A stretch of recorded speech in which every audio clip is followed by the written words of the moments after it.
Paz do Senhor Jesus. Vamos para a quinta parte do vídeo, né? Essa é a quinta parte do vídeo. A gente falou da primeira parte, né? A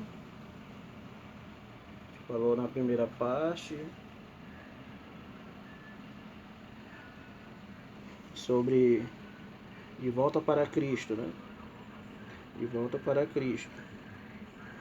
A gente falou sobre Ezequiel, né? Que Ezequiel estava deitado, estava no leito, estava enfermo, tinha cometido pecado diante de Deus, mas ele não se deixou levar pelo que o profeta falou para ele. O que ele fez? Ele deixou de confiar em homens e confiar em Deus, né? Ele passou a confiar em Deus. Isaías 38, capítulo 38, versículo 1, e 2 Reis, capítulo 20, versículo 1. A gente falou sobre o perdão. A gente falou sobre duas mortes, a morte física e a morte espiritual, né? A gente falou. Quer dizer que Ezequiel estava morto espiritualmente, mas ele orou, pediu perdão, clamou, né, a Deus, e Deus perdoou ele. Assim somos nós. Se você errou, você pecou. Então a gente aprendeu isso na quarta parte do vídeo. Se a gente errar, a gente clama o nome de Jesus, aplica o sangue de Jesus e ele nos perdoa nossos pecados, né? Então a gente tem que confiar em Deus, não no que as pessoas falam, no que as pessoas dizem, né? Ah, me falaram isso, que não tem mais jeito, não tem mais perdão. É mentira do diabo. Claro que tem. Claro que tem perdão, claro que Deus vai perdoar você, claro que Jesus vai ajudar você, amém? Vamos para a parte número 5, né? Parte 5 do vídeo. A expressão do amor de Deus, a expressão do amor de Deus. Expressão do amor de Deus. A epístola ao Filemon representa a base sólida da vida cristã. Podemos dizer que as quatro epístolas que mencionamos anteriormente nos dá uma vida clara e completa do plano de Deus, do avião da economia neotestamentária de Deus. Entretanto, para esse avião levantar voo, há necessidade de uma pista de decolagem, né? De uma pista de decolagem consistente para sustentar o seu peso e a sua carga. Por isso, o Espírito Santo nos leva a incluir nesse estudo o livro de Filemon. Então, na terceira parte, na primeira, na segunda, a gente aprendeu sobre as epístolas, 4 epístolas, né? A gente falou de quatro epístolas de Paulo, né? Que nos deu um plano ali, que abriu nossos olhos ali, um plano ali de Deus, do avião da economia neotestamentária de Deus, né? Então a gente aprendeu sobre perdão, a gente aprendeu sobre várias coisas, amém? Então a epístola ao Filemon representa a base sólida da vida cristã, amém? Da vida cristã. Então eu indico você a ler o livro de Filemon. É um livro pequeno, mas que é um livro muito importante na nossa vida espiritual. Filemon era um líder da igreja em Colossos. E Paulo escreveu-lhe a fim de mostrar que a base fundamental para a prática da economia neotestamentária de Deus é o amor. Né? É o amor.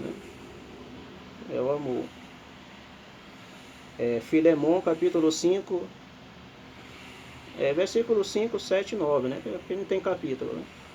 É pequeno. Filemon 5, 7 ao 9.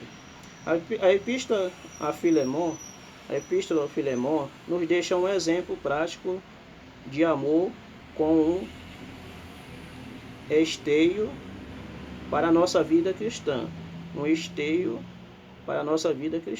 Né? Então a carta aos Filemon fala muito em amor, fala muito A gente tem que ter amor, né, irmão? Amor com as pessoas, com o nosso próximo, principalmente aquele que é líder, que é pastor, tem que ter mais amor ainda pelas almas, pelas pessoas. Então, se você quer, você busca, que nem diz a palavra de Deus, ser um pastor, ser um evangelista, enfim, porque tem que ter amor. Se você não tem amor, então nada disso importa, nada disso vale.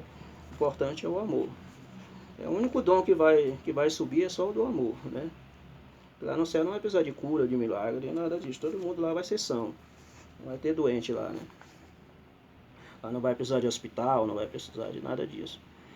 Então vamos ler aqui. No versículo 8 a 11, Paulo solicitou a favor de Onésimo. Paulo solicitou a favor de Onésimo, né?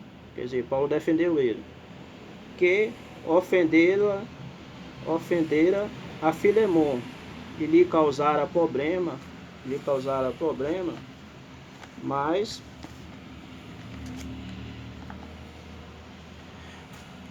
causava problema, mas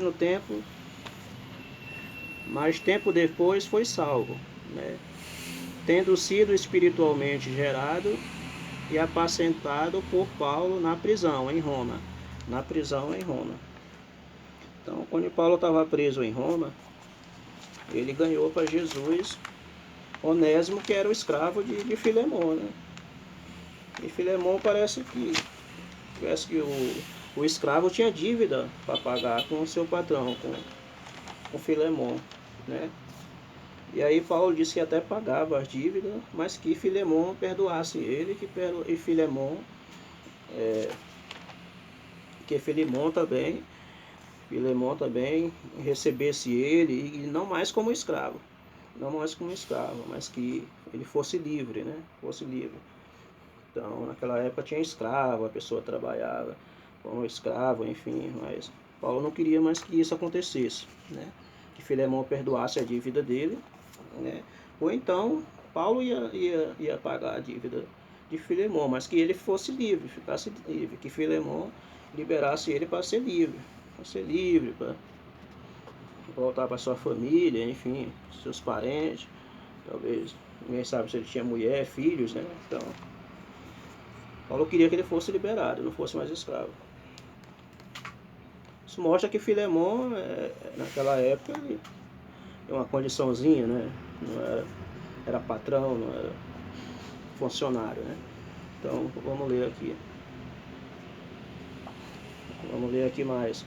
Paulo enviou de volta a Filemon,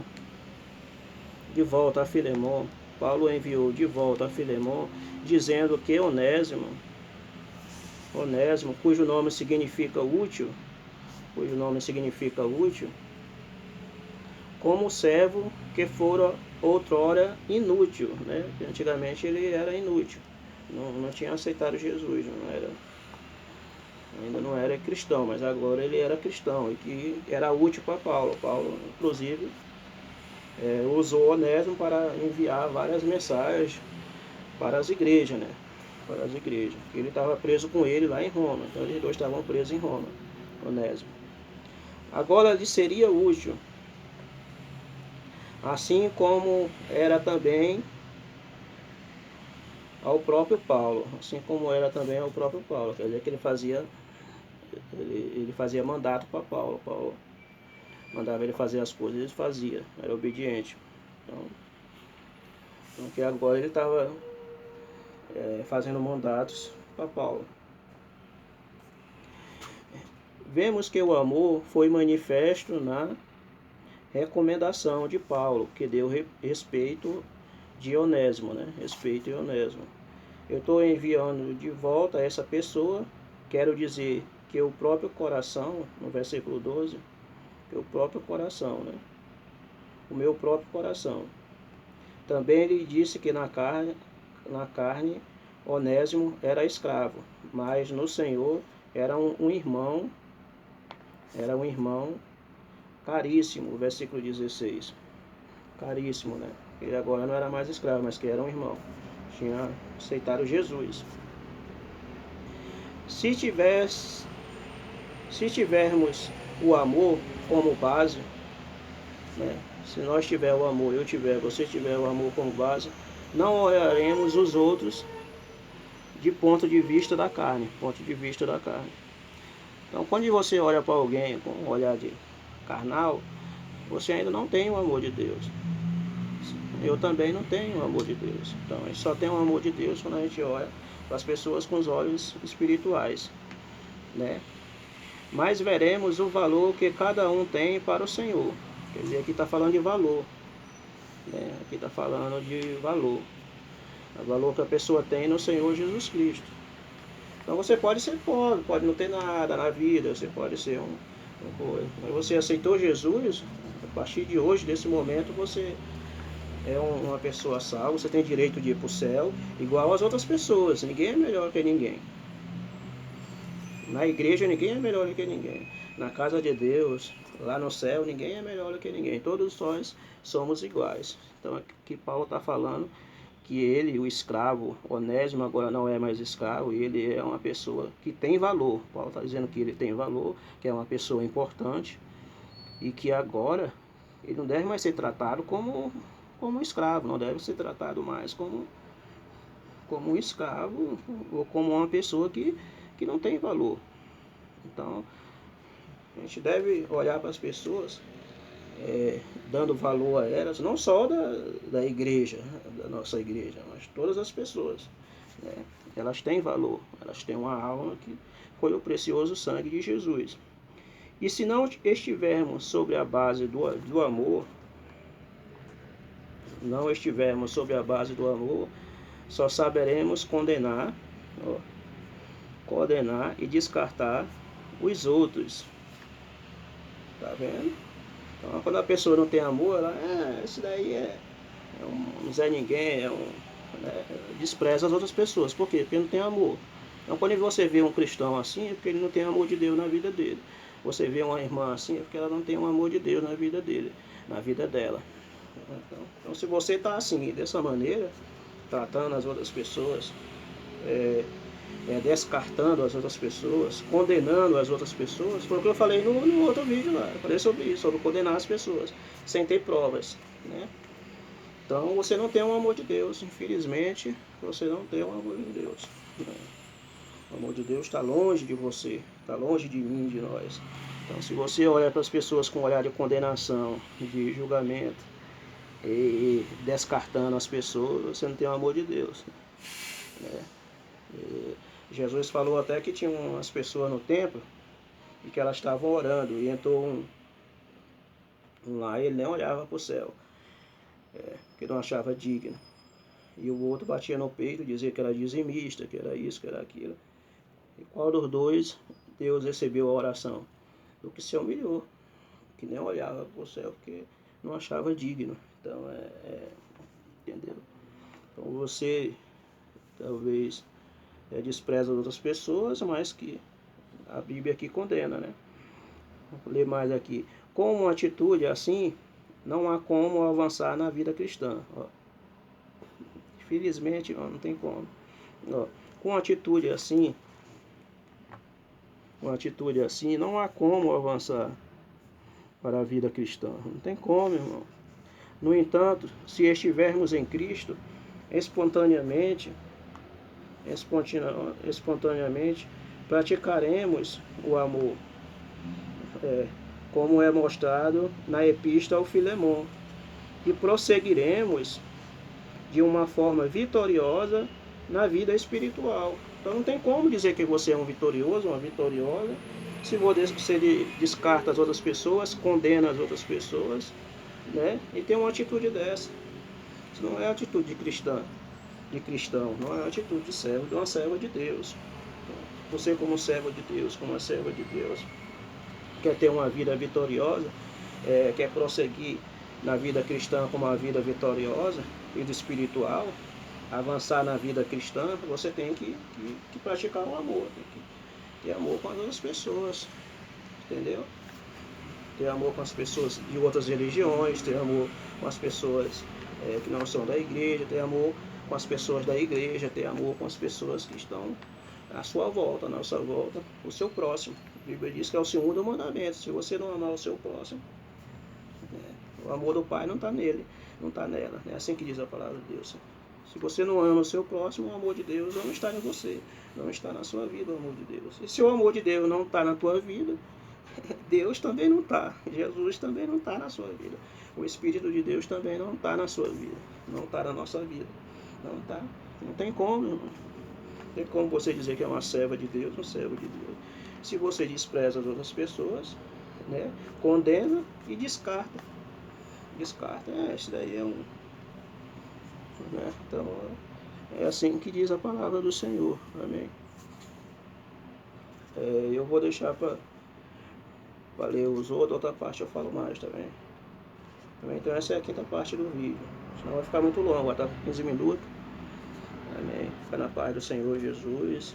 Até o próximo vídeo. Essa é a quinta parte do vídeo. Irei fazer a sexta parte, amém.